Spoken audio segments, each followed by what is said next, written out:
kasabihan na wala daw lihim na hindi nabubunyag.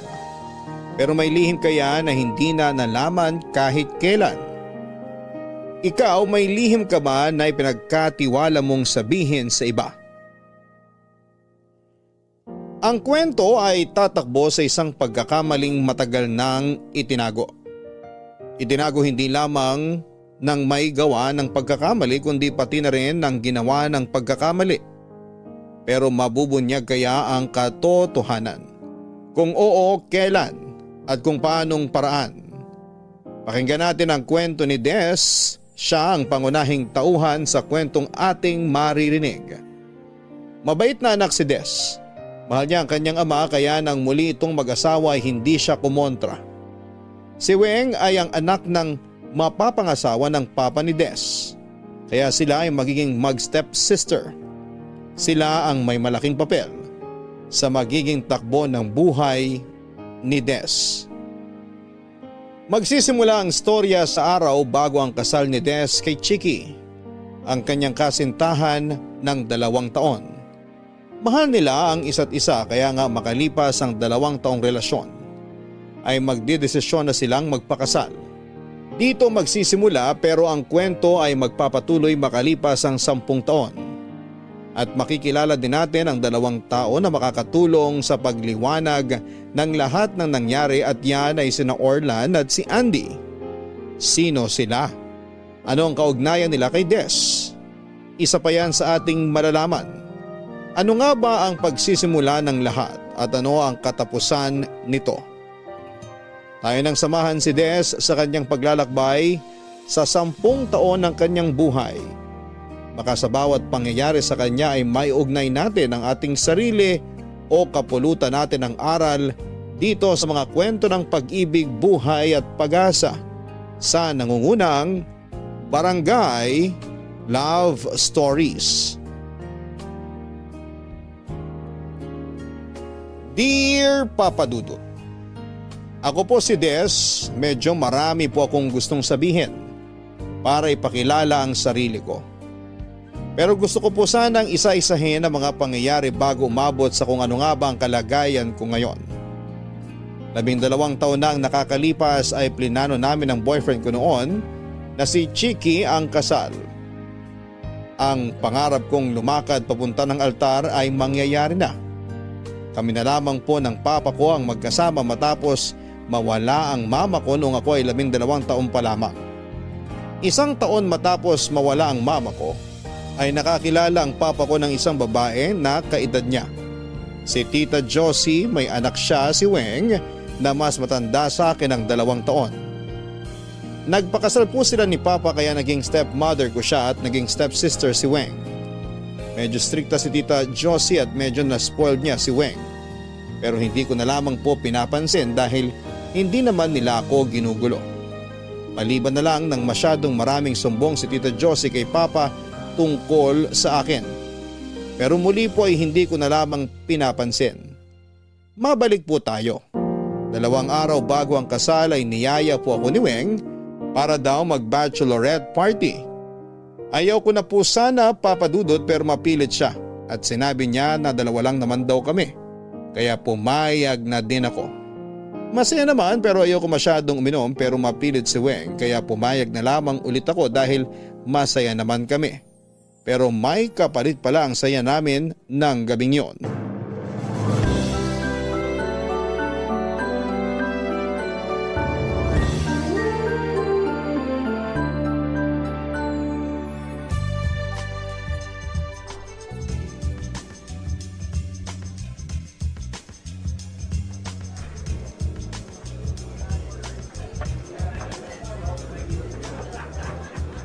Oh, toast tayo! Dahan-dahan lang ha. Ito naman. Kaya nga dito tayo sa bar ng hotel nagpunta para walang problema. Naka-check-in ka na kanina. Pag nalasing, edi akit ka na lang sa itaas. Kahit na, ayoko din masyadong uminom. O siya, kung yan ang gusto mo. Kahit unti-unti lang ang pag-inom. Sip ka lang basta umiinom ka. Oo na, ikaw talaga. Oh, toast! Congratulations!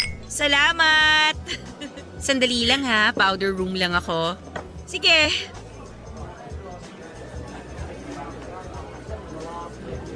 Excuse me. Sorry sa abala. Anong oras na? 9 p.m. Salamat. Ikaw lang mag-isa? Oo, Pwede ba dito muna ako sandali? walang problema. Ako si Weng. Orlan, Siguro mayaman ka, no? paano mo nasabi? Kasing tipid mo magsalita eh. Sinong kasama mo? Friend ko, hayaan mo muna siya doon. Baka hanapin ka. Nandyan lang naman siya. Kalimutan muna natin siya. Okay, Bakit walang kasama ang isang gwapong tulad mo? magaling ka pala mambola ah. Totoo naman ah. Can I buy you a drink? Later na siguro pag akit ng friend ko. Alright, Mahihintay mo ba ako? depende.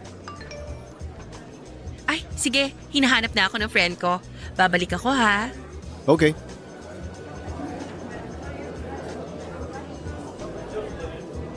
Nag-powder room ka ba talaga? Parang ang oily mo pa rin eh. Di na ako tumuloy. May nakita akong kakilala eh. Sino? Hindi mo kilala. I mean, nasan siya? Nandyan lang yun. Sana niyaya mo na dito para may kasama tayong uubos niyang alak na binili mo. Hayaan mo na siya doon. Kahit hindi naman natin ubusin yan. Mabuti pa akyat na tayo. Mamaya na. Saka hindi ako dito sa hotel matutulog. Ha? Ako lang mag-isang naka-check-in? Oo. Regalo ko nga sa'yo, di ba? Papuntahin ko na lang si Chiki para may kasama ako. Wag. May sariling bachelor party si Chiki. Hayaan mo na siya. Saka matapos ang kasal nyo, kayo na ang magkasama. Kaya maghiwalay na muna kayo ngayon. Sige na nga. O toast uli! Enjoy the night! Matapang yata tong alak. Bakit naman? Parang nahihilo na ako eh. Hindi ka kasi sanay uminom. Kaya akala mo nahihilo ka na. Hindi, nahihilo talaga ako. Hay nako, psychological lang yan. Toast pa! Para sa masayang future! Mamaya na, kaiinom ko lang eh. Ay nako, dapat nakipag-toast ka. Para sa masayang future nga, di ba? Baka mamaya pumangit ang future mo. Uy, wag ka namang ganyan. Pwede naman makontra yon. Inumin natin straight tong mga alak natin. Ha? Sige ko. Sige na nga. Para sa masayang future! Ko! Ano? Cheers!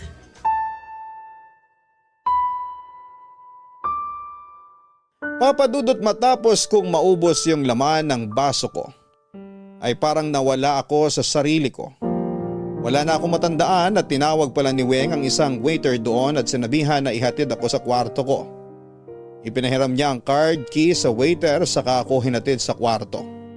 Nang mailabas ako ay pumunta siya kay Orlan ng lalaking nakilala niya sa bar. Lalapitan niya ulit ito at makikipagkwentuhan at parang inaakit niya ito. Umaga ay naalimpungatan ako, Papadudot. Pagdilat ko ay parang may taong galing sa loob ng kwarto ang nagmamadaling lumabas. Ilang sandali ay bumukas muli ang pinto. Si Chiki at sinusundo na ata ako. Pero ibang itsura niya, parang galit na galit siya nang makita niya na kumot lang ang nakabalot sa katawan ko. Wala siyang sinabi at dahil sa sakit ng ulo ay hindi pa ako nakakapagsalita. Nagulat na lamang ako nang bigla siyang tumalikod at umalis nang walang anumang sinasabi. Nagpanik ako at hinabol ko siya. Galit na galit siya at sinabing hihintay niya daw ako sa bahay namin. Hindi ko alam kung anong nangyari sa kanya, kahit masakit ang ulo ko ay nagpilit akong mag-ayos para makauwi kaagad. Gulong-gulo ang isipan ko sa mga nangyari kaya nilapitan ko ang tao makakatulong sa akin. Agad kong tinawagan si Weng.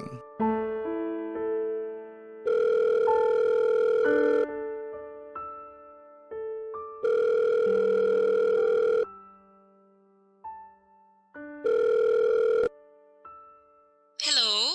Hello, Weng. Oh, ba't ganyan ang boses mo? Weng, may nangyari. Anong nangyari? Weng, Kumalma ka. Ngayon, sabihin mo sa akin ang nangyari. si Chiki nagpunta dito. Oo, sinabi ko sa kanya kung nasan ka. Weng, ano ba nangyari kagabi? Kagabi? Uminom tayo tapos nalasing ka. Paano ako nakabalik dito sa kwarto? Hinatid kita. Lasing na lasing ba ako? Medyo. Bakit? Wala kasi akong maalala sa mga nangyari eh. Yun lang naman. Tapos iniwan kita sa kwarto. Umuwi na din ako. May pumasok yata dito. Ha? Sino? Hindi ko alam. Paano mo nasabing may pumasok? Kasi kanina pagkagising ko, parang may nakita ako eh. Parang may nakita? Hindi ka sigurado? Hindi ko alam. Masakit kasi ang ulo ko. Kaya hindi pa ako nakakadilat ng maayos. Pero may nakita kasi akong lumabas mula sa kwarto. Sigurado ka ba o baka guni-guni mo lang? Hindi ako sigurado eh. O anong gumugulo sa'yo? Pagdating ni Chiki, parang galit siya. Galit? Oo. Paanong galit? Hindi niya ako pinansin. Pwede ba yun? Oo, hindi man lang niya ako binati. Naguguluhan ako.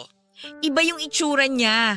Tapos sinabi niya na hihintayin daw niya ako sa bahay. Oh, kinausap ka naman pala eh. Iniwan niya ako, hindi siya ganun. Dapat sasabay siya sa akin pa uwi. Baka naman may espiritu pa ng alak na ininom mo kagabi kaya akala mo galit siya. Hindi niya nga ako hinintay. Teka, huwag ka munang magtaas ng boses. Hindi ako ang kaaway mo dito. Sorry. Kasi magulo tong isip ko ngayon eh. Huminahon ka. Huwag mong unahan ng kung ano-ano. Anong gagawin ko? Teka, mag-iisip ako. Natatakot ako, Wing. Ayan ka na naman. Huminahon ka nga. Baka may lalaki nga dito tapos nakita ni Chiki. Paano naman magkakaroon ng lalaki dyan? Hindi ko din alam. Saka paano siya makakapasok? May susi siya? Hindi ko din alam. Ewan ko. Kaya nga gusto ko malaman na nangyari eh. Lasing na lasing ka kasi. Hindi kaya nung iniwang kita, lumabas ka pa? Tapos nakilala mo yung sinasabi mong lalaki at pinapasok mo dyan? Ano ka ba? Hindi ko naman magagawa yun. Pero lasing na lasing ka. Kahit pa. Alam mo naman ang utak natin pag lasing hindi gumagana ng tama. Hindi ko nga kayang gawin yun kahit malasing pa ako. Pero hindi ka naman umiinom, di ba? Hindi nga. Baka yun na nga. Kasi unang beses mo nalasing kaya nawala ka sa sarili mo. Ano bang sinasabi mo? Parang dinidiin mo pa talaga na may ginawa ako. Ha? Hindi naman. Sinasabi ko lang yung pwedeng nangyari kasi hindi yun imposible. Ano bang nagawa ko? Sorry, ako yung nagpainom sa'yo. Anong gagawin ko? Mabuti pa umuwi ka na. Kausapin mo si Papa. Oo, tama ka. Kakausapin ko siya. Maiintindihan niya to. Kaya huminahon ka na muna. Pag uwi mo dito sa bahay, sabihin mo agad kay Papa ang nangyari. Oo, tama ka. Sige, uwi na ako dyan. Mabuti pa nga. O sige na. See you.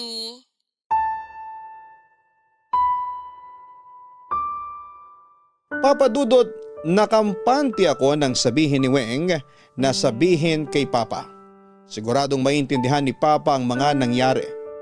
Pero wala akong dapat ipaliwanag dahil wala naman akong ginagawang mali. Malinis ang konsensya ko at yon ang pangahawakan ko. Pero iba ang inaasahan ko. Pagdating sa bahay, nasa sala silang lahat at parang hinihintay ang pagdating ko. Hindi lang si Papa ang andon, pati sina Tita Josie at Weng, Papa Dudut, at nandun din si Chiki. Kaya alam ko na nagsumbong ito kay Papa. Sa itsura ni Papa ay mukhang naniwala siya sa kwento ni Chiki. Nakiusap ako na hayaan ako magpaliwanag pero galit na galit si Papa. Kaya siya nakakahiya daw ako at ayaw niyang madinig ang paliwanag ko. Maya-maya ay nagpaalam kay Papa si Chiki at hahabulin ko siya pero bigla niyang sinabi na hindi na matutuloy ang kasal. Napakasakit marinig ang sinabi niya, Papa Dudut. Lahat sila ay nagdidesisyon nang hindi naririnig ang panig ko. Para akong mag-isa nung araw na yon. Umalis din si Papa at ang stepmother ko. Mabuti nagpaiwan si Weng, mailalabas ko sa kanya ang bigat na nasa dibdib ko.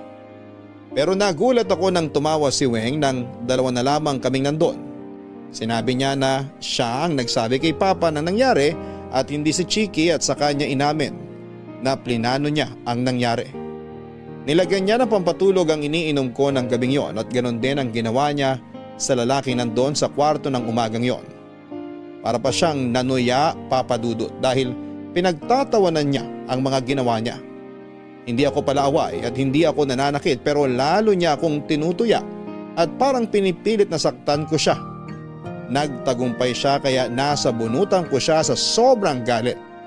Yun ang aktong nakita ni Papa at ng stepmother ko. Kaya ako naman ang napag-initan. Binaligtad pa ako ni Weng at galit silang lahat sa akin sa bahay. Makalipas nga ang isang buwan ay may kakaibang nangyayari sa akin. Doon ko nalaman na buntis na pala ako. Dahil doon ay ipinatapon ako ni Papa sa mga kamag-anak namin sa ibang bansa.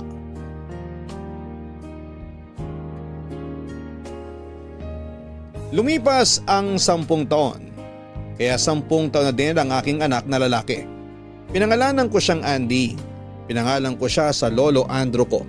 10 taon na malayo ako sa papa ko nang biglang tawagan niya ako at kailangan ko daw umuwi. Ayaw niya pang sabihin ang dahilan. Pero dahil pinapauwi niya ako makalipas ang 1 dekada, siguro'y sobrang importante ang dahilan. Sa airport ay may nangyaring hindi maganda. Hindi ko alam kung bakit parang nanlambot ang tuhod ko na dahilan kaya nabuwal ako. Ang nangyari lang ay may isang lalaki ako na naitulak na sakto namang umiinom ng soft drinks na nasa lata kaya sumaboy ang laman nito sa suot niyang Americana. Sobrang nakakahiya ang nangyari kaya agad akong humingi ng tawad. Pero iba ang reaksyon ng lalaki. Galit siya sa nangyari at ayaw pakinggan ang paliwanag ko, Papa Dudut. Hindi ko alam kung bakit parang pamilyar sa akin ang mukha ng lalaking yon. Dahil sa natigilan ako habang nakatingin sa kanya, ay hindi ko namamalayan na pinagsisisigawan na pala niya ako. Matatauhan lamang ako at matitigilan ng lalaki sa pagsigaw nang sabihin ng anak ko sa kanya ang mga salitang, "Daddy, huwag ka nang magalit kay Mommy." Mahabang katahimikan. Nakita ko na napangiti na lamang ang lalaking yon at hinaplos niya sa ulo ang anak ko at saka umalis. Nang makalayo na ang lalaki ay may biglang tumawag sa akin mula sa likod ko. Des! Weng, Ako nga. anong ginagawa mo dito? Dito ako nagtatrabaho. Kinakausap kita ng maayos. Yun ba yung anak mo? Ang laki na niya. 10 taon na nung pagplanuhan mong mapaalis ako sa sarili kong bahay, kaya 10 taon na siya. Sobra ka naman sa pinagplanuhan. Hindi ko plinano yun So anong gusto mo nun at sinira mo ang buhay ko? Alam mo ngayon lang tayo uli nagkita tapos ganyan ang ugali mo. Nagpapatawa ka ba? Anong nagpapatawa? Totoo naman. Ang tagal nating di nagkita tapos ang sama ng ugali mo. Ah, talaga ba? Masama ba ang ugali ko? Paano ka pa? Alam mo, mag-relax ka nga. Sa totoong buhay, dapat hindi lang ganito ang galit ko Dapat nga ituloy ko ang paghablot ko sa buhok mo. Nabitin ako sa pagsabunot ko sa'yo 10 years ago. Ang bayulente mo naman. Pagkahablot ko sa buhok mo, dadalhin kita sa runway tapos ingungudgud ko ang nguso mo sa lupa. Alam mo, napaka-bayulente mo na talaga. Pwede ba kalimutan mo na yung mga nangyari? Parang nang-agaw ka lang ng candy Hindi madaling kalimutan ang ginawa mo Sinira mo ang relasyon ko. Sinira mo ang buhay ko. Des naman. 10 years na Move on na. Ayan nga may anak ka na. Bakit ka ba nandito? Ako ang susundo sa inyo. Nasaan si Papa? Sabi ko ako na lang ang susundo sa inyo. Ano na naman ba ang plano mo? Sobra ka naman mag-isip dyan. Ano nga? Ano na naman ang maitim na balak mo? Wala. Gusto ko lang bumawi. Sa bigat ng ginawa mo sa akin, ang pambawi mo lang ay yan? Ang sumundo sa airport? Alam mo, nag-o-overthink ka. Hindi ako nag-overthink. Predictable ka lang. Alam mo, halika na nga. Sandali. Ano na naman? Bakit ako pinauwi ni Papa? Aba, malay ko. Imposibleng hindi mo alam. Hindi nga. Ikaw pa. Lahat nga ng tungkol sa akin inaalam mo. Anong sinasabi mo dyan? Nagulat ka, no? Oo, alam ko na pinakikialaman mo lahat na nangyayari sa akin. Hindi na lang ako kumikibo. Hindi ko akalain na aabot ka sa paninira ng relasyon ko kay Chiki at relasyon ko kay Papa. Hindi ako nagulat, no? Natatawa ako sa mga paratang mo. Gusto mo ba isa-isahin ko? Tigilan mo na nga yung walang kwentang iniisip mo. Bakit nga ba ako pinauwi ni Papa ng biglaan? May sasabihin siya sa'yo. May sasabihin lang pinauwi pa ako dito? Pwede namang sabihin sa telepono, di ba? Aba, malay ko. Hindi ka pa rin talaga nagbabago. Talaga. Sinungaling ka pa rin at ang pangit mo umarte. Alam mo, nagmamagandang loob lang ako dito. Paano makakapagmagandang loob ang isang taong maitim ang budhi? Sobra ka na ha. Bahala nga kayo ng anak mo. Aalis na ako. Papa Dudut, hindi kami sumabay kay Weng. Wala kasi talaga akong tiwala sa kanya. Pangit ang iniisip ko pero hindi mo naman ako masisisi. Sobrang ginawa niya sa akin tapos ay parang wala lang sa kanya. Nag-taxi na lamang kami ng anak kong si Andy. Pero pagdating sa bahay ay parang hindi nila nakikita si Andy. Kahit masigla silang binate. Okay lang sana kung si Weng at ang nanay niya ang hindi mamansin pero pati si Papa ay wala siyang pakialam sa sarili niyang apo. Mabuti na lamang ay kinausap ko si Andy bago kami umuwi dahil alam kong mangyayari yon. Sinabihan ko siya na huwag na lang din niyang pansinin kung ano man ang mga ugali ng nasa bahay na yon. Ayoko nang magtagal pa kami ng anak ko sa bahay na yon. Kaya tinanong ko na si Papa kung ano ang dahilan ng pagpapauwi niya sa akin. Bago pa niya nasagot ang tanong ko ay dumating si Chiki. Nagulat ako. Tumingin lang siya sandali sa akin tapos ay dumiretso kay Weng at humalik dito. Saka sinabi ni Papa na pinauwi ako dahil sa hiling ni Weng. Dahil gusto raw ni Weng na magkakasama ang pamilya niya sa araw ng kasal niya. Napakasama talaga ng ugali ng babaeng yon. Kitang-kita ko kung bakit gusto niya akong umuwi para ipamukha sa akin na ang mapapangasawa ko dapat ay ang pakakasalan niya. Ewan pero hindi ako nasaktan. Parang baliwala na lang sa akin ang mga nalaman ko. Wala na akong pakialam sa kanila, isa na lamang ang importante sa akin at yun ay ang anak ko. Gusto ko nang makaalis kami ng anak ko sa bahay na yon bago kami umalis ay sinabi ko pa na hindi ako interesadong pumunta sa circus na yon, Papa Dudut. Pinatawagan mo talaga ako sa reception para bumaba dito? Ano bang kailangan mo? Mag-usap tayo. Paano mo nalaman na nandito kami sa hotel na to? Hindi na importante yon. Importante yon. Wala naman nakakaalam kung nasan kami, paano mo nalaman? Hayaan mo na nga sabi. Bakit ayaw mo sagutin? Dalawa lang naman yan eh. Pwedeng sinusundan mo kami? O mangkukulam ka talaga? Pwede ba? Hindi ako nagpunta dito para makipag-away. Aba dapat lang. Nakakahiya naman na ikaw na ang may kasalanan at ikaw pa ang mga away. Kung ganun, ibang klase na talaga ang kakapalan ng mukha mo. Nagpapakumbaba na ako dito oh. Sa'yo talaga galing yan, ha? Alam mo, magpapahinga pa ako. Walang kasama yung anak ko sa kwarto namin. Kaya sabihin mo na ang sasabihin mo tapos umalis ka na. Pumunta ka na sa kasal. Teka nga, bakit ba atat na atat kang pumunta ako sa kasal mo? Ano na naman ba ang bago mong plano? Wala. Nagigilty kasi ako sa nangyari. Wow! Tinamaan ka ng guilt after 10 years? Kaya gusto kong bumawi. Iba ka din talaga eh, no? Babawi ka sa masamang ginawa mo sa akin sa pamamagitan ng pag-iimbita at pagpapapunta sa akin sa kasal mo sa lalaking dapat ay mapapangasawa ko? Des naman. Kalimutan na natin ang mga nangyari noon. Mag-move on na tayo. Ang daling sabihing mag-move on, ano? Please naman, pumunta ka na. Alam mo, sige. Darating kami sa kasal mo. Pero matapos ang kasal mo, tantanan mo na ako, pwede ba? Sige, pangako yan. Basta maka-attend ka lang. O siguro naman okay na. May isang bagay pa. Ayaw ni Papa na isama mo yung anak mo. Ah, ganun ba? Pwes tama nga lang na hindi ako pumunta. Sige na. Sandali lang naman yung kasal. Iwan mo na lang yung anak mo dito. Bobo ka ba? 10 taon lang yung anak ko, iiwan kong mag-isa? Ito nga na dito lang ako sa ibaba pupunta, ayoko siyang iwan eh. Kasi yun ang gusto ni Papa. Ako okay lang naman sa akin. Okay lang din naman sa amin ang hindi pumunta. Sige na, walang kasama yung anak ko. Sandali. Ano na naman ba? Baka naman may mapag-iwanan ka. Nasa ibang bansa ang mga kamag-anak namin. Yung iba nasa probinsya. Tsaka bakit ba kailangan natin problemahin yan? Hindi na nga lang kami pupunta. Teka, baka naman magawa ng paraan. Isip lang tayo. Hindi ba matutuloy ang kasal mo kung hindi ako pupunta? Huling pagkakaalam ko, hindi naman ako ang pari eh. Gusto ko lang na nandun tayong lahat. Hindi naman tayo magkadugo. Anong importante doon? Kahit na, anak ka pa din ni Papa. Kaya kapatid na din kita. Kapatid? Hindi nga ako pwede. Ano bang mahirap intindihin doon, Weng? Sandali, alam ko na. Solohin mo na lang yung alam mo. Sandali.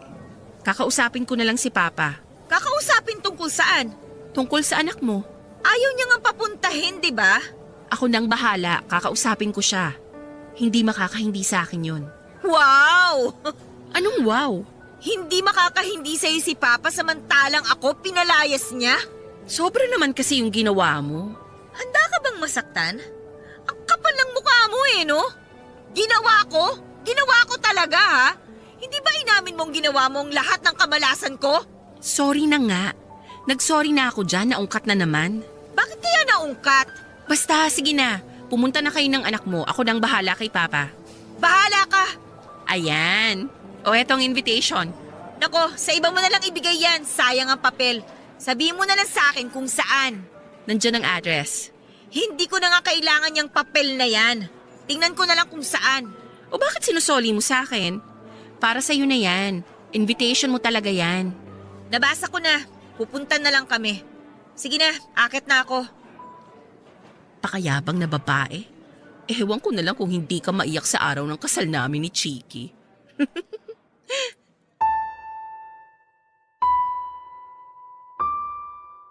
Papa Dudut, ewan ko ba? Alam ko naman na mangyayari yon pero hindi ko pa din pinigilan ng sarili ko. Halos magmukha kami ng anak ko na isa sa mga palamuti ng buong kasal na dinadaan-daanan lang. Pati ang mga bisita na halos hindi ko naman kilala lahat ay parang ibang tingin sa amin ng anak ko. Alam kong mangyayari pero pumunta pa din ako dahil kay Papa. Akala ko ay magbabago ang isipan niya sa mga ginawa sa akin pero hindi. Para siyang nasa ilalim ng kapangyarihan ng stepmother ko. Nilapitan ko si Papa at nagpaalam na ako. Pero galit siyang sinabi na huwag akong aalis. At tapusin ko ang pagtitipon tapos ay gagatong pa ang asawa niya na kung ano-ano ang sasabihin sa amin ng anak ko. Pigil na pigil ang galit ko. Pero umabot na sa sukdulan nang magbiro si Weng ng bakit daw ba ako nagmamadali. Siguro daw ay gusto ko pang maagaw ang asawa niya. Sasampalin ko na siya, Papa Dudut. Kinalimutan ko na madaming tao. Kinalimutan ko na kaharap ko si Papa. Paghamba ko ay sinalag ni Papa ang kamay ko at sa akin pa nagalit. Kitang-kita ko ang galit sa mata ni Papa at para siyang mabangis na hayop. Nang may biglang nagsalita mula sa likod namin. Pagtingin ko ay eto pala ang lalaki sa airport. Tinawag niya akong mahal. Tinanong niya kung ano ang nangyayari nang biglang sumigaw ang anak ko ng daddy. Pati ako'y naguluhan sa mga nangyayari pero nakita ko kung paano naging biglang maamong tupa si Papa. Ang lalaki pa lang yon ay ang investor ni Papa sa nalulugi niyang kumpanya. Para siyang may mahika, Papa Dudut. Kasi biglang bumait ang lahat. Nagulat sila nang tanungan nito na kung anong ginagawa nila sa asawa niya. Ako po ang tinutukoy niya. At dahil sa nakita ko kina Papa, asawa niya at kay Weng ay nanahimik na lamang ako at sumabay sa agos ng pangyayari. Tuwang-tuwa ang anak ko. Kinarga pa niya ito at para talaga silang mag-ama, Papa Dudut. Matapos ang party na bigla kong naging parang espesyal na panauhin. Ang lalaking yon ay parang isang shield na pinoprotektahan kami sa gubat na puno ng mga mababangis na hayop. Doon ko lang din nalaman na Orlan ang pangalan niya at may kaya siya. Bata pa ay nagtayo na siya ng negosyo at ngayon ay malago na ito at nag-invest sa iba pang kumpanya at isa na nga doon ang sa papa ko. Mabait naman pala siya, siguro may problema lamang siya. Nang umagang una kaming magkita sa airport. Well, sino nga ba naman ang hindi iinit ang ulo pag nabuhos ang soft drinks sa mukhang mamahalin niyang Amerikana? Pero kinalimutan namin ang lahat ng yon. Naging magkaibigan kami at abot ang pasasalamat ko sa kanya. Kahit pinagkukwento niya ako ay hindi ko pa din sinabi ang totoong nangyayari sa pamilya ko. Ayoko ding masira si Papa sa kanya. Hanggang sa kailangan na niyang umalis kaya tinanong niya ako kung sasabay daw ba ako. Kahit nahihiya ako ay umuo ako para mapangatawanan namin na mag-asawa kami talaga.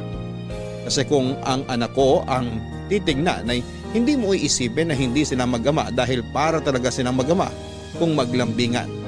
Siguro sa kasabikan ng anak ko sa tatay kaya ganon. Panis na kami nang sabihin ni Papa na baka pwede daw ba akong maiwan dahil may pag-uusapan kami. Papadudot yun na ata ang pagkakataon para magkaayos kami ni Papa. Kaya hindi ko na sinayang at sinabi kay Orlan na susunod na lamang kami ni Andy at saka siya nagpaalam. Pag-alis ni Orlan ay naupo na lamang ako ng ilang sandali ay nakaramdam na naman ako ng hilo. Hindi ko na alam ang nangyayari dahil paggising ko ay nasa bahay na ako nila Papa. Wala man lang pangungumusta at sinabi ni Papa na kausapin ko daw si Orlan na pirmahan na ang papeles ng pag-i-invest dahil pabagsak na ang kumpanya niya. Ang sakit, Papa Dudut. Yun lang palang dahilan. Pero hindi ko uubusin ang kabaitan ni Orlan sa amin. Kaya humindi ako at hinanap ko ang anak ko. Ang sabi ni Papa ay pinasyal daw nila Weng at ng asawa niya. Kinabahan ako, Papa Dudut, baka sinaktan ni Weng ang anak ko. Para nilang hinostage ang anak ko, para nilang kinidnap. Ayoko na ng gulo pa at sinabi ko sa sarili ko na yun ang huling gagawin kong pabor sa kanila at hindi na nila kami makikita kahit kailan. Gabi na noon at hindi talaga nila ipinakita ang anak ko. Kahit nagmamakaawa na ako kay Papa. Sinabi niya na walang mangyayari sa anak ko basta gawin na lamang ang inuutos niya. Kinabukasan ay agad akong pumunta sa opisina ni Orlan. Des, tuloy ka. Maupo ka. Good morning, Orlan. Good morning. Ano bang may paglilingkod ko? May gusto sana akong sabihin. Kung yung tungkol yan sa pagpapanggap ko, pasensya ka na. Narinig ko kasi yung nangyayari pagdating ko. Gusto ko makabawi sa pagsigaw ko sa'yo sa airport kaya yun ang naisip ko. Salamat ha, napakalaking tulong nun sa akin. Ako nga ang dapat magpasalamat kasi hindi ka nagalit. Hindi ako nagalit. Naintindihan ko naman kung bakit ka nagalit. Nako, hayaan mo na yun. Pwede namang ipalinis yung damit eh. Pangit lang talaga yung umaga ko nun. Pasensya ka na. Pero sorry din na, tsaka salamat. Pero buti talaga napangiti ako nung umaga na yun ni Andy. Ay, nasan nga pala si Andy? Hindi mo kasama? Wala siya. Nakakatuwa yung batang yun. Parang tatay niya talaga ako. Pasensya ka na sa anak ko ha. Ano bang pasensya sinasabi mo? Natutuwa nga ako sa kanya eh. Sana okay lang sa'yo na tinatawag niya akong daddy. Okay lang. Sabik din kasi sa daddy yung anak ko bilang single parent ako. Ang dami nating napag-usapan kahapon pero ayokong itanungan tungkol dyan. Since nabuksan na rin yung topic na yan, pwede ko bang malaman kung nasan yung tatay ni Andy? Hindi ko alam kung nasan siya eh. Iniwan niya ako nung mabuntis ako. Ano? Ibig sabihin, hindi talaga nakita ni Andy tatay niya? Hindi man lang siya naalagaan? Oo. Sorry kung naitanong ko pa. Okay lang, mabait ka sa amin kaya hindi na ako nahiya. Salamat din sa tiwala. Salamat ulit sa tulong mo ha, sa pagpapanggap. Hindi bale, babalik na kami sa London kaya hindi ka na namin maiistorbo. Ano bang maiistorbo? Natutuwa nga ako kay Andy. Nga pala, kung doon mo na ipinanganak si Andy, bakit magaling siya magtagalog? Puro Pilipino naman ang kasama niya sa bahay kaya sabi ko dapat marunong siya ng lengguwahe ko. Kaya ayun, sanay na yung anak ko. Nakakatuwa talaga yung anak mo. Alam mo, nun ko lang din nakita yung anak ko na ganun kasaya. Nung makita ka niya. Siguro anak ko siya nung unang buhay ko. Ano? Alam mo yung tinatawag na deja vu? Naramdaman mo na ba yung pag may napuntahan kang lugar for the first time? Tapos pakiramdam mo parang napuntahan mo na yon? O kaya may nakilala kang tao sa unang pagkakataon pero parang nakilala mo na siya dati? Ibig sabihin daw nakapunta ka na sa lugar na yon at nakilala mo na yung taong yon nung unang buhay mo. Siguro nga, pero hindi pa nangyayari sa akin yan eh. Nung una tayong magkita, hindi mo ba naramdaman na parang nagkita na tayo dati? Kung nga alalahanin ko, parang nga. Pero dahil masyadong maraming nangyayari nun, hindi ko na in-entertain yung pakiramdam. Wow, nakakatuwa naman. Nakakatuwa? Oo, kasi parang ganun din yung naramdaman ko nun. Parang nagkita na tayo. Siguro nga totoo yung deja vu. Kaya si Andy, siguro nga anak ko siya nung unang buhay ko. Nakakatuwa naman itong mga pagkakataon na to. Ano kaya buhay ko noon? Mabait ka, kaya siguro maganda din ang buhay mo dati. Pasensya na ha, naisip ko lang din kasi yung totoo. Ano kaya ang buhay ko noon? Kung ako ang tatanungin, siguro ganun pa rin. Mabuti kang ina eh. Kaya nga binabati kita. Kasi kahit mag-isa mong pinalaki si Andy, napalaki mo siya ng tama. Mabait, matalino. Salamat. Alam mo kung ibang tao ka lang, siguro nag-take advantage ka na sa akin. Pero masasabi ko na iba ka. Halos lahat kasi na nakikilala ko lagi may hinihinging kapalit eh. Hayaan na nga natin yung mga yun. Nakakahiya tuloy, naglabas pa ako ng hinanakit sa'yo. May nasabi ba akong hindi mo nagustuhan? May gusto sana akong sabihin. Sige lang. Ano yun? May transaction kayo ni Papa. Oo, meron. Ipapakiusap ko sana kasi Sandali. Tama ba tong iniisip ko? pirmahan mo na sana tong mga papeles ng investment mo sa kumpanya ni Papa. Naloko mo ko ron ah. Ha? Matapos kitang purihin, dun ka rin pala babagsak? Nagkakamali ka. Ako pa ngayon na nagkakamali? Eh ayan na nga harap-harapan mo sinasabi na nakikipagkaibigan ka para lang makakuha ng pabor. Pwede ba umalis ka na? Pare-pareho kayo. Orlan, patawarin mo ko pero nakikiusap ako. Umalis ka na. Marami pa akong gagawin. Orlan, Gusto mo ba na ipakaladkad pa kita sa security?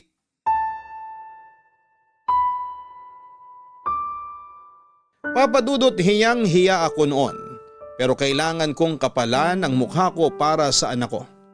Nagalit si Orlan sa akin at sinira ko ang isang magandang pagsisimula ng pagkakaibigan namin. Nang makaalis ako ay nakita ko ng assistant at best friend niya. Nalaman ko na kinausap pala nito si Orlan noong makaalis ako.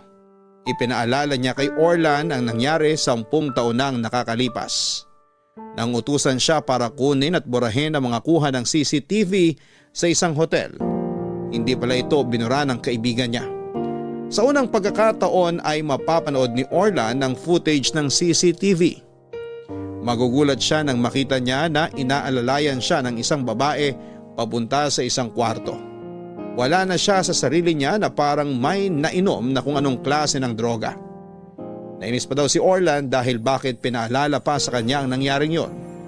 Ipinaburan na niya yon noon dahil baka makasira sa kumpanya niyang pausbong pa lamang noong panahon na yon.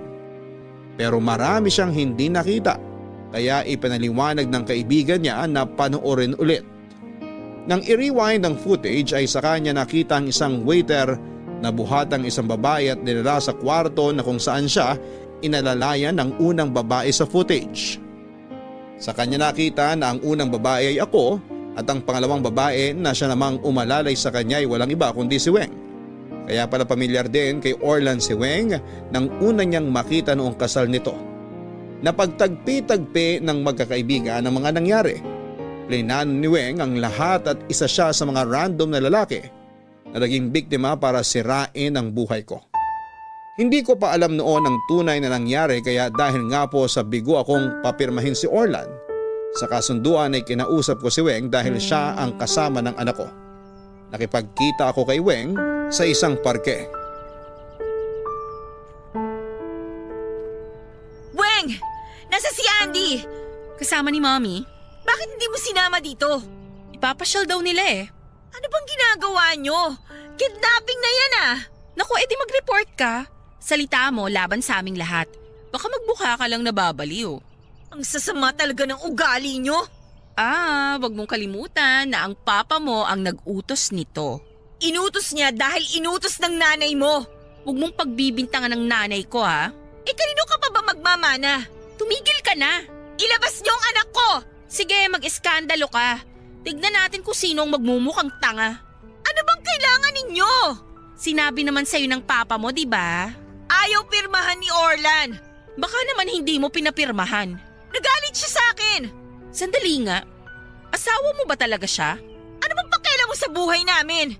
Dahil ako ang asawa ko, pag sinabi ko, ginagawa niya. Huwag mong ipari si Orlan sa asawa mo. Kasi ang asawa mo, tanga. Anong tanga ang sinasabi mo dyan? Bitter ka pa din ba at hindi ka niya pinakasalan? Paulit-ulit ka. Sinabi ko nang wala na akong pakialam sa kanya at lalong wala akong pakialam sa inyo. Ang anak ko ang kailangan ko. Alam mo, pasalamat ka, nakakapagpahinga ka. Dahil may mag-aalaga sa anak mo. Pahinga? Ang laking stress ang ginagawa ninyo. Paano ako magpapahinga? Alam mo, yan ang problema sa'yo eh. Wala kang pagmamahal sa papa mo. Alam mo, kanina ka pa sabi ng papa mo eh. Bakit, tinakwil mo na ba siya kaya hindi mo na siya tinatawag na papa? Alam mo, may asawa na ako. At magiging maganda ang buhay ko sa piling ni Chiki. Kaya wala na akong pakialam sa papa mo. Ang kailangan niya nalang buhayin ay ang mama ko. Iba ka talaga? Yung ugali mo, akala ko sa teleserye ko lang makikita. Pero nandyan ka ngayon sa harap ko at ipinangangalandakan sa akin na ang pagiging sobrang sama ng ugali nangyayari din pala sa totoong buhay at ikaw ang buhay na katotohanan. Manahimik ka nga, ang dami mong sinasabi. Tatahimik ako, oo, sige. Pero ibigay niyo sa akin ang anak ko. Dahil kung hindi, baka ikaw manahimik ng literal. Tinatakot mo ba ako? Takot? Wala ka nun. Kaya nga hindi ko gagawing takutin ka. Eh bakit mo ako sinasabihang manahimik ng literal? Itanong mo dyan sa sarili mo. Ano ba? Kailan mo papipirmahin ang mga kailangan para mag-invest ng lalaking yun? Hindi ganun kadali yon. Kung gusto niyong mapirmahan yon, huwag niyo siyang pagmadaliin. Nalulugi na ng sobrang negosyo ng tatay mo. Bakit ba nalugi si Papa? Malay ko. Malay mo? Hindi ba kayo ng nanay mo ang dahilan? Alam mo, kanina ka pa nang bibintang dyan ah. Eh kayo lang naman talagang kasama ni Papa eh. Baka nagsusugal ang papa mo. Hindi marunong magsugal si Papa. Natututunan naman ng pagsusugal ah. 10 taon na. Eh di marunong na siya magsugal. Pakisabi sa nanay mo salamat ha. Salamat saan? Sa galing niya sa pagtuturo ng sugal. Sa sobrang galing niya magturo, natalo ng malaking halaga ang Papa ko. Tumahimik ka na nga. Alam mo, akala ko may maganda kang sasabihin eh, kaya ako pumayag na magpunta dito. Kung wala ka palang magandang balita, aalis na ako. Nasaan ang anak ko? Alam mo kung ako lang ang tatanungin? Istorbo yung anak mo. Mabuti pa nga kunin mo na. Sabihin mo sa papa mo. Sandali! Ano na naman ba? Parang awa mo na, sabihin mo na kung nasaan ang anak ko.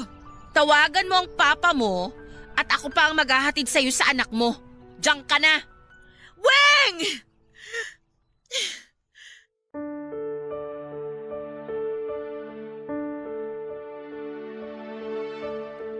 Papa Dudut, alam kong pwede nila akong baliktarin kapag nagsumbong ako sa mga pulis. Dahil sa totoo lang ay kidnapping na ang ginagawa nila. Ang nagpapakalma na lamang po sa akin ay ang kasiguraduhan kong hindi nila sinasaktan ang anak ko. Dahil kapag nagsumbong ako sa pulis, kahit baliktarin nila ako, pag may galos o anuman ang anak ko o kaya ay nagsalita yun ay siguradong makukulong sila. Pero hanggang kailan po ang anak ko sa kanila? Matatapos na ang araw at padilim na kaya tinawagan ko na ang papa ko. Sinabi ko sa kanya ang naging sagot sa akin ni Orlan. Mas lalo pang nagalit si papa, wala daw talaga akong gagawing maganda para sa kanya. Natamad daw ang sinasabi ng asawa niya at ni Weng tungkol sa akin. Sa kanya na rin lumabas na sinisiraan ako ng mag-inang yon. Saka bumalik na naman kay papa ang mga nangyari noon. Hindi na daw ako nahiya sa ginawa ko. Ikakasal na lamang ako ay nakuha ko pang magtaksil. Masama daw akong babae na nagpabuntis sa hindi kilalang lalaki. Ang laking kahihiyan daw para sa pangalan niya ang ginawa ko. Papa Dudut, hindi ko pa din masabi ang ginawa ni Weng kasi alam kong hindi naman niya ako paniniwalaan. Ang sakit-sakit, Papa Dudut. Yung taong inaasahan mo na magtatanggol sa'yo, yung taong akala mo na makakaintindi sa'yo ay siya pang nagtatakwil sa'yo. Hindi naman ganon si Papa. Naging ganon lamang siya nang magsama sila ng nanay ni Weng. Hindi ko alam kung anong pinakain nila kay Papa at parang wala na siyang tiwala sa akin. Hindi pa nangyayari yung iskandalo ay ganon na si Papa. Ngayon parang lunod na si Papa sa kasamaan na itinuro ng mag-ina sa kanya. Tapos ay pinapagawa pa niya sa akin ng isang bagay na hindi ko naman hawak ang desisyon. Porque nalaman nilang asawa ko si Orlan ay gagamitin nila ako para lamang mapa-oo si Orlan. Papa Dudut, hindi naman talaga kami mag-asawa pero hindi ko na po mabawi yon habang nasa kanila pa din ang anak ko. Dahil yon sa pinanghahawakan ko para huwag nilang saktan ang anak ko. Matapos kong makausap ang papa ko ay tumawag naman si Orlan Sinabi niya na pumunta ako sa opisina niya kinabukasan.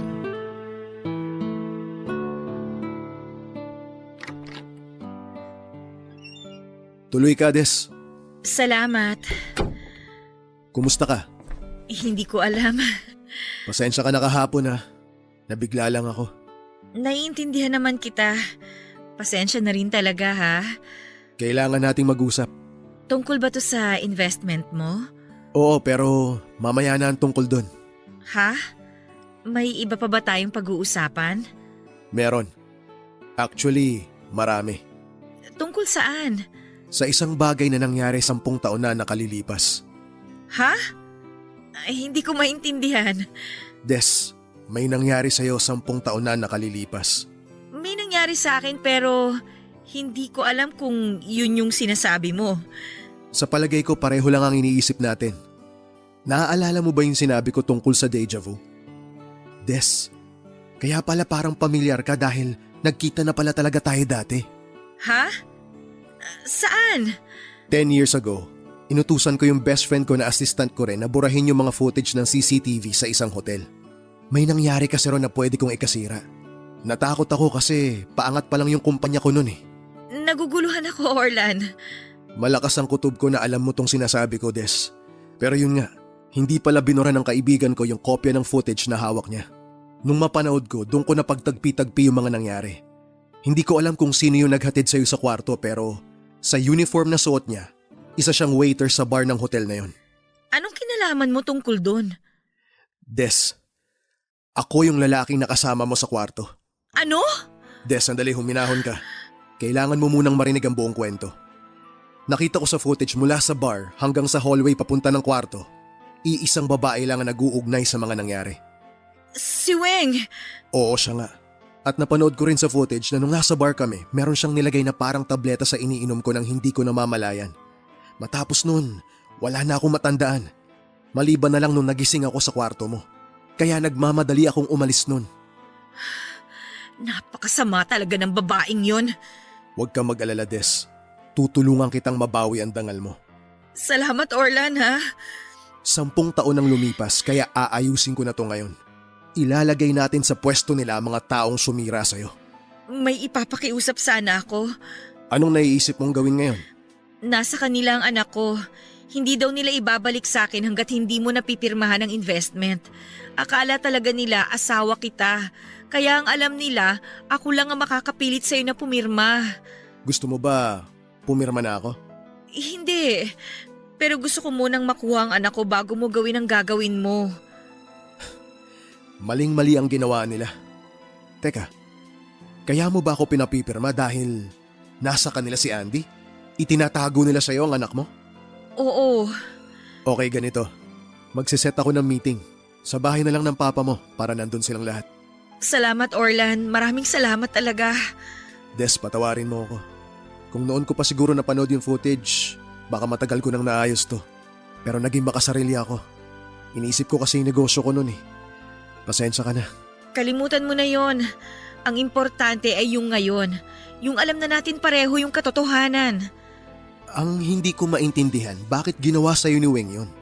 Ano bang inggit niya sa'yo? Yung lalaking dapat na pakakasalan ko noon. Dahil sa lalaking pakakasalan mo noon? Ibig sabihin, hindi kayo nagkatuluyan? Nasaan na yung lalaking yun ngayon? Siya yung napangasawa niya nung nagpunta ka sa kasal niya. Si Chiki? Oo. Hindi ka man lang niya ipinaglaban? Hindi eh. Ibig sabihin lang nun, hindi mo siya deserve. Bahagang buntot niya, kaya hindi talaga siya nararapat para sa'yo. Kaya nga masaya na rin ako na hindi kami nagkatuluyan. Pero sandali, si Chiki ba ang tatay ni Andy? Hindi ko alam. Ha? Sino ang totoong tatay ni Andy? Hindi ko rin alam. Teka lang, Des. May nangyayari ba sa inyo ni Chiki noon? Oo. Sa atin nung araw na yun, may nangyari ba? Hindi ko rin alam eh. Wala akong natatandaan nung araw na yon. Basta mula sa bar ang natatandaan ko na lang, yung huli kong nakita na lang na may lalaking nagmamadaling umalis sa kwarto. Kung ganon, hindi kaya...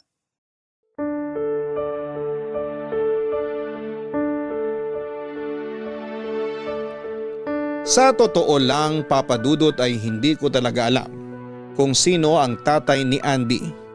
Kung hindi nangyari ang mga nangyari noon ay nakakasiguro ako na si Chiki ang tatay ni Andy. Pero dahil nga may lapse sa memory namin ang gabing yon, ay hindi ko alam kung may nangyari sa amin ni Orlan. Sinabi ni Orlan na magpapa-DNA test sila. Siya ang bahala sa gastos. Pero kung hindi man siya ang tatay ni Andy ay handa pa din siyang tulungan si Andy sa lahat. Kung hindi ko malalaman kung sino nga ang tatay niya. Pero mabalik tayo sa pamilya ko. Ginawa ni Orlan ang plano. Nakipag-meeting siya sa bahay ni Papa. Masayang pumayag si Papa kaya sa wakas ay nakuha ko na pong muli si Andy. Hindi naman po siya sinaktan. Pero yung trauma na inihiwalay nila siya sa akin nang hindi siya handa ay hindi na maiaalis. Dumating si Orlan at nagpaluto pa ang asawa ni Papa. Magpapa-impress kay Orlan. Pero bago dumating sa usapang negosyo si Orlan ay binunyag niya ang lahat ng nangyari sa pakana ni Weng. Nagdi-deny pa si Weng pero pinakitaan siya ng resibo. Dala ni Orlan ng CCTV footage kaya hindi na siya makapagkaila. Nadawit din sa mga ginawa ni Weng ang nanay niya dahil nalaman din namin na siya pala ang umayos ng mga kakailanganin at gagastusin pero si Weng ang magsasagawa. Galit na galit si Papa sa kanila at sobrang hindi kinaya ni Papa ang mga ginawa ng mag-ina. Kaya pinalayas ang nanay ni Weng na si Tita Josie sa bahay. Mayabang pa sanang natitira ang mag-ina dahil kila Chiki sana dadalhin ni Weng ang nanay. Pero naking gulat nila nang sabihin ni Chiki na nakikipaghiwalay ito sa kanya. Yang hiya naman sa akin si Chiki at saka umalis ng bahay. Pinagtabuyan naman ni Papa ang mga mag-ina pero nakiusap ako kay Papa na baka pwede kong makausap sandali ng sarilinan si Weng. Pinayagan kami ni Papa kaya niyaya ko si Weng sa kusina. Bakit? Ano, sasaktan mo ko? Hindi ako tulad mo. Tulad ko? Bakit? Kailan kita sinaktan? Hindi ba pananakit ang ginawa mo? Ano bang kailangan mo? Hindi ka pa din ba marunong magpakumbaba? Magpakumbaba? Pinapalayas kami. Hinihiwalayan ako ng asawa ko. Sino bang may kasalanan ng lahat ng yan? Ikaw! Kung hindi ka umuwi dito, hindi mangyayari to. Sino ba nagpilit na pauwiin ako dito, ha? Kung hinayaan mo na lang sana ako manahimik sa ibang bansa, di sana hindi na ako katambaho mo. Pero mayabang ka kasi eh. Gusto mong ipamukha sa akin na ikaw ang pakakasalan ng lalaking dapat na mapapangasawa ko. Pwes, yan ang karma mo. Napakayabang mo! Hindi ako mayabang. Tumapang ako, kaya salamat sa'yo. O edi matapang ka na? O ano pang gusto mong sabihin? Gusto ko lang maintindihan ang mga ginawa mo. Ano kailangang intindihin doon? Ang klaro naman. Na naiinggit ka sa akin kaya mo nagawa ang lahat ng yon. Galit ako sa'yo. Ano bang ginawa ko? Nung nakilala kita, doon nagsimula ang galit ko. Nung makilala mo ko?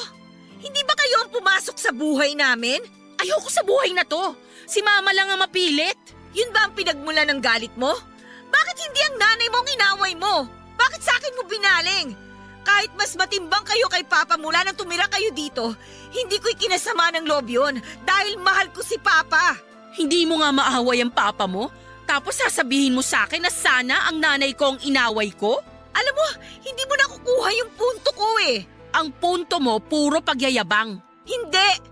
Para mabuksan ko ang isip mo na magsisi ka sa mga ginawa mo. Hinila mo ako dito para sumbatan? Sumbatan? Hindi! Kasi kung susumbatan kita, uumpisan ko nung araw na dito kayo tumira. Akala mo nanalo ka na? Hindi pa tapos ang laban. Walang nanalo dito. So ano? Ipapamukha mo sa akin na talunan kami at ikaw ang panalo? Anong talunan? Anong panalo? Hindi naman ako nakikipaglaro sa inyo ah. Akala mo babalikan ka ni Chiki? Manigas ka. Akala mo ba may balak pa akong bumalik kay Chiki? Mas manigas ka. Isaksak mo sa baga mo si Chiki. Ewan ko lang kung balikan ka pa niya. Hindi niya ako babalikan dahil hindi pa kami naghihiwalay. Asa ka pa? Talaga? Tingin mo sa mga nalaman niya, may nakikita ka pang pag-asa? Nigatuldok, wala na, Weng! Ikaw ang asa pa. Hindi na siya babalik sa'yo. Tumahimik ka nga. Bakit? Natatakot ka na baka balikan ako ni Chiki? Ha! Nakakatawa ka! Tumigil ka na! Napipiko na ako sa'yo ha! Bakit ka napipikon? Kasi totoo ang sinasabi ko. Ikaw ang natatakot na baka balikan ako ni Chiki. Hayop ka? Weng, sige. Subukan mo lang nasaktan siya. Bakit? Pagbubuhatan mo ako ng kamay? Hindi ako pumapatol sa mga walang kwentang taong katulad mo. Hayop ka? Ikaw talaga ang hayop, Orlan! Sige, magskandalo ka. Hindi ka na matutulungan ng nanay mo ngayon. Nasa labas na siya ng gate. Pinalabas na siya ng papa ni Des. Ang sasama nyo? Pero hindi namin abot ang kasamaan mo. Hindi pa tayo tapos. Hindi ko kayo titigilan. Huwag mo kaming takutin! Bakit? Natatakot ka? Siguro mas nakakatakot pag nalaman mo na sa mga oras na to, tumatakbo na ang proseso ng demanda ko sa inyo. Kaya kung anong mangyari sa amin ni Des, ikaw lang ang hahabulin. Ha? Hindi naman ako manggugulo. Tatahimik na kami. Huwag mo kaming ipakulong. Umalis ka na at huwag na kayong tatapak dito sa bahay ng papa ko! Des, please! Layas!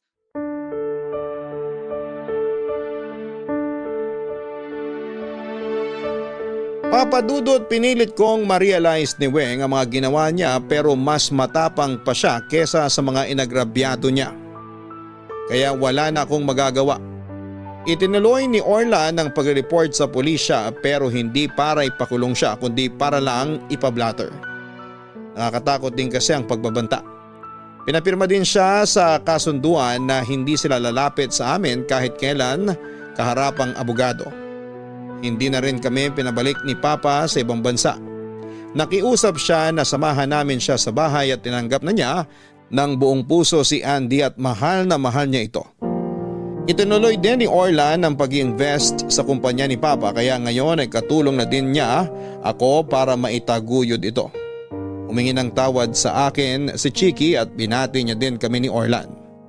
Pero noong sabihin ko sa kanya na hindi ko tunay na asawa si Orlan, ay nagsubok itong makipagbalikan pero hindi ko na matatanggap. Ang nangyari ay nangyari na pero ayaw ko siyang maiwan sa dilim, Papa Dudut.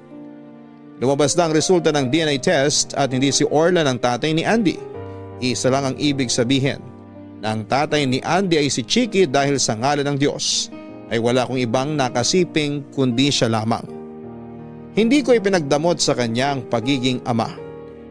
Pero kung hindi niya tatanggapin ay ayos na din sa akin. Basta nasabi ko na ay sapat na. Pero naniniwala siya na siya nga ang ama.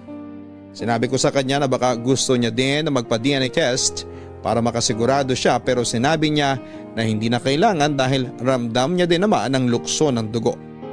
Maayos ang relasyon namin pero hanggang kaibigan lang at hanggang sa pagiging tatay niya kay Andy. Maayos na din naman ang relasyon ko sa lalaking pakakasalan ko at ang lalaking yon ay si Orlan. Salamat po Papa Dudut sa pagbibigay daan sa aking kwento. Ang inyong forever kapuso at kabarangay,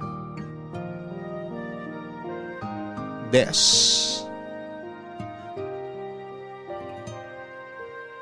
Gaano man itago ang isang baho ay mangangamoy at mangangamoy ito. Sa nangyari kay Des ay masasabi din naman na may magandang kinalabasan ng pangit na pangyayari. Una ay nang malaman niya na ang dapat na mapapangasawa niya ay hindi pala talaga buo ang tiwala sa kanya. Pangalawa ay nakilala niya naman ang lalaking mas magbibigay ng pagmamahal na karapat-dapat para sa kanya. Dagdag pa ang pagdating ng kanyang anak na parang anghel na nagdala naman ng kaligayahan lalo na ng panahon na sobrang lungkot niya. Subok na ng panahon na laging bumabalik ang mga hindi magandang ginagawa sa kapwa. Malaki man o maliit at gaano man ito katagal. Kaya dapat bago gumawa ng mali ay isipin ang epekto nito sa iba at isipin ang balik nito sa iyo.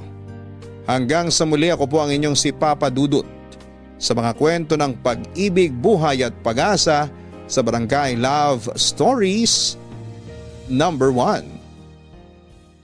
Sabay-sabay nating pakinggan ang iyong kwento ng pag-ibig, buhay at pag-asa. Ipadala lang sa barangaylovestories@yahoo.com. Nagustuhan ng iyong napakinggan? Ituloy yan via live stream sa www.gmanetwork.com/radio.